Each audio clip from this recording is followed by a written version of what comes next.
জমির পরিদর্শনে গেছিলেন, কী কারণে গেছিলেন, কী রেজাল্ট হলো লাস্ট অব্দি? আমরা গেছিলাম যে ওই জমিটার দাগ নম্বর হচ্ছে 740 মৌজা 15, ওখানে 92 শতক জায়গা আছে। ওই জায়গাটা অ্যাজ পার বিএলআর রেকর্ড আমরা জানি ওটা পুকুর।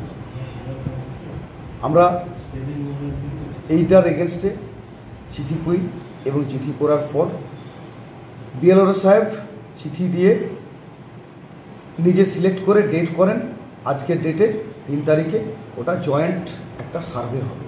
এই জয়েন্ট সার্ভেতে অংশগ্রহণ করবে আমাদের এএমসি ডিপার্টমেন্ট, যারা সার্ভে ডিপার্টমেন্টে রয়েছেন এবং ইঞ্জিনিয়ার ডিপার্টমেন্টে রয়েছেন তারা, এবং এর সাথে সাথে চিঠির সঙ্গে যা কপি আছে তা হচ্ছে বড় চেয়ারম্যান এএমসি বড় নম্বর 9-এর এবং বড় চেয়ারম্যান এএমসি বড় নম্বর 10 এবং কাউন্সিলর ওয়ার্ড নম্বর 64। সম্ভবত এখানে একটা মিস্টেক আছে, ওয়ার্ড নম্বর 62-কে এটা চিঠি করা প্রয়োজন ছিল, সম্ভবত এটা ভুল আছে। ঠিক আছে, তো আশা করি অনুরোধ আমাদের থাকবে আগামী দিনে এটা সংশোধন হবে, নিশ্চয়ই ডিপার্টমেন্ট সংশোধন করবে, বাই মিস্টেক কোনো কারণবশত হয়েছিল। আর শ্রীমতী মনোরমা মাঝি, যিনি প্রোপাইটার, বর্তমান প্রোপাইটার রেকর্ডেড হোল্ডার, ওই 740 দাগে পুকুর যে আছে সেই পুকুরে উনি মানে রেকর্ড করেছেন, অবৈধভাবে রেকর্ড করেছেন, যেটা পুকুর অবলিক ডাঙ্গা বলে এরকম কোনো জিনিস হয় না, বিএলআর রেকর্ডে এরকম কোনো জিনিস নাই, বা আমরা কোনোদিন শুনি নাই, বা আমরা জিজ্ঞাসা করেও দেখেছি আধিকারিকদের যে এরকম কোনো কিছু হয় না। ঠিক আছে, এরকম কোনো কিছু হয় না। আর আপনার অফিসার ইনচার্জ কুর্তি পিএস, অর্থাৎ কুর্তি পিএসকে কপি করা ছিল। কুর্তি পিএস আমাদের সঙ্গে ছিলেন, আমাদের টিমে ছিলেন। আমাদের আজকে কি কারা কারা গেছিল ভিজিটে গেছিল? কুর্তি পিএস ছিল, আমাদের এএমসি ডিপার্টমেন্ট ছিল আসানসোল মিউনিসিপ্যাল কর্পোরেশনের, আমাদের বিএলআরও ব্লক ল্যান্ডের ডিপার্টমেন্টের লোকেরা ছিল এবং আমরা ছিলাম। এবার সার্ভে করতে গিয়ে আমরা দেখি যে ওইখানে যে মূল গেট, ওই মূল গেটটি তালা বন্ধ, এবং আশেপাশে যে ওই জমির উপরে দোকানগুলো হয়েছে যেমন কুলটি মার্বেল ইত্যাদি, এগুলো দেখছি তালা বন্ধ। তো আমরা খোঁজ নিয়ে দেখলাম ওনারা কেউ নেই। আর আমাদের বাইরে বাইরে যেভাবে যতটুকু সার্ভে করা যায় বা বাইরে থেকে যতটা সম্ভব সার্ভে করা যায় আমরা ওখানে করার চেষ্টা করেছি। আমরাও ছিলাম, সার্ভেয়ার টিম যারা ছিল তারাও ছিলেন, তারা করেছেন। এবং পরবর্তীকালে খোঁজ খবর নেওয়ার চেষ্টা আমরা অনেকবার করেছি। আধিকারিক সাহেব যারা ছিলেন তারাও ফোন করেছেন, ফোনে যোগাযোগ করেছেন, কিন্তু আমাদেরকে কোনো সদুত্তর দেননি বিজয় মাঝি অ্যান্ড আদার্স, এবং সেভাবে আমাদের সঙ্গে কোনো কোঅপারেট করেননি। তো আমরা আইন অনুযায়ী বাইরে যা সার্ভে হওয়া উচিত সেই সার্ভে করে আমরা ওখান থেকে রীতিমতো ফিরে এসেছি। মাননীয় মহানগরিক শ্রী বিধান উপাধ্যায় মহাশয়কে যথারীতি সমস্ত কিছু report by phone, over telephone, আমি চৈতন্য মাঝি বড় চেয়ারম্যান বড় নম্বর 9-এর, এবং আমি নিজেও কমপ্লেনেন্ট। ঠিক আছে, আমি সমস্ত রিপোর্ট কিন্তু মেয়র সাহেবকে জানিয়েছি। মেয়র সাহেব বলেছেন যে আমাদের সংশ্লিষ্ট দপ্তর যিনি রয়েছেন দায়িত্বে, তিনি আমাদেরকে এই রিপোর্টটা জানাবেন যে আমরা মেজারমেন্টে গেছিলাম, বিএলআর সাহেব গেছিল, বিএলআর টিম গেছিল, আমরা মেজারমেন্ট করতে গিয়ে দেখি ওখানে তালা দেওয়া আছে, এবং মেয়র সাহেব বলেন যে পুনরায় চিঠি করা হবে, মাফ হবে। এই কথা পরে ডেট দেওয়া হবে, মাফ হবে, এটা মাফ হতেই হবে, এই কথা মেয়র সাহেব বলেন। এবং মেয়র সাহেবের সঙ্গে আমাদের নিশ্চয়ই আমাদের যা সিস্টেম সেই সিস্টেম অনুযায়ী ডিপার্টমেন্টাল যোগাযোগ হবে, চিঠি হবে। মেয়র সাহেব নিশ্চয়ই আমাদেরকে চিঠি করতে বলেছেন, চিঠি করা হবে, এবং সেই চিঠি হওয়ার পর পুনরায় ডেট নির্ধারিত হবে এবং পুনরায় মেজারমেন্ট হবে। একটা চিঠি করেছিলেন এখানে জয়েন্ট সার্ভের জন্যে রিগার্ডিং প্লট নাম্বার 740। তো আমরা এসছি, বিএলআরও সাহেবরাও এসছেন, বিএলআরও সাহেব থেকে রিপ্রেজেন্টেটিভ পাঠিয়েছেন। তো আমরা জাস্ট খালি ওনাদের সহযোগিতার জন্য এখানে কি আছে ওই 740 প্লটে সেটার জন্য কি কমপ্লেন পেয়েছেন আপনারা?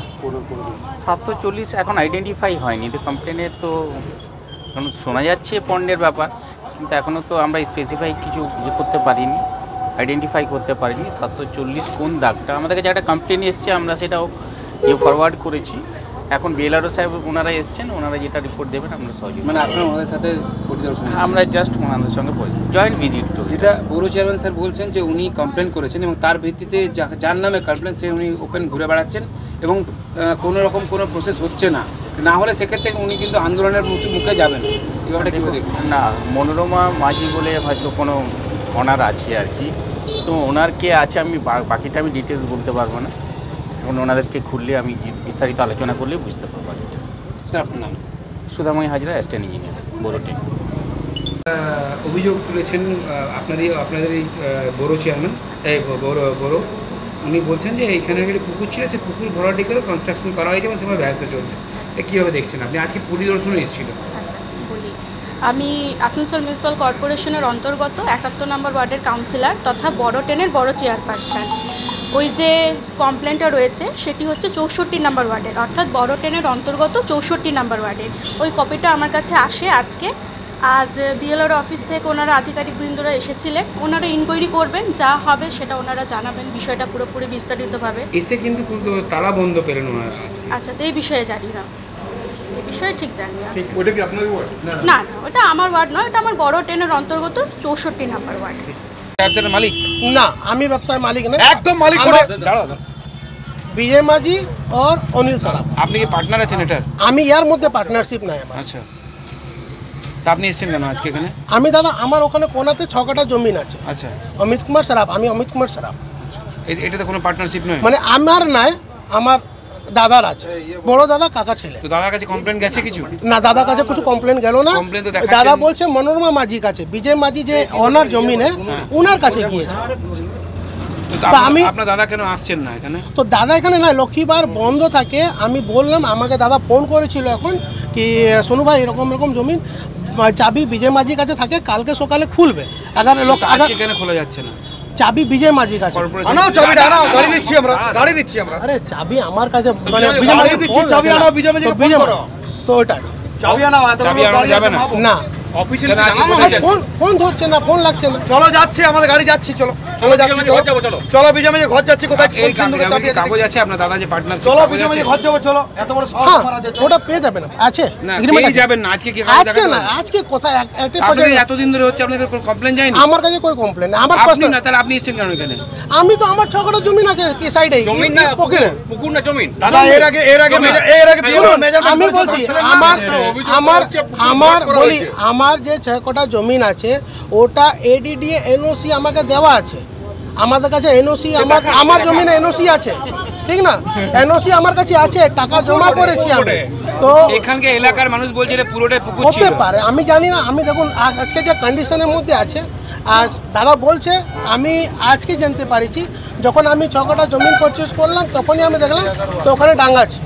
তখন এখনো কাগজ আছে তাতে পুকুর আছে। দাদা আপনি চাবিটা আনার ব্যবস্থা করুন, প্রেস মিডিয়া সময় আছে। আপনি টাকাটা ভাগ লিবার সময় ভাগ লিচ্ছেন, আর বাকি চাবিটা জানেন না কোথায়। হতে পারে কোনোদিন আপনি কিনে নিচ্ছেন জমি। আমার নাম অমিত কুমার। আপনি কার কাছ থেকে জমিটা কিনেছিলেন? আমি ঈশ্বরী দেবী। কে? ঈশ্বরী দেবী। সে কোথায়? বরমপুরে থাকতো। পুরো চক্রান্ত, বিরাট একটা হয়ে আছে, এটা চক্রান্ত, বিরাট চক্রান্ত।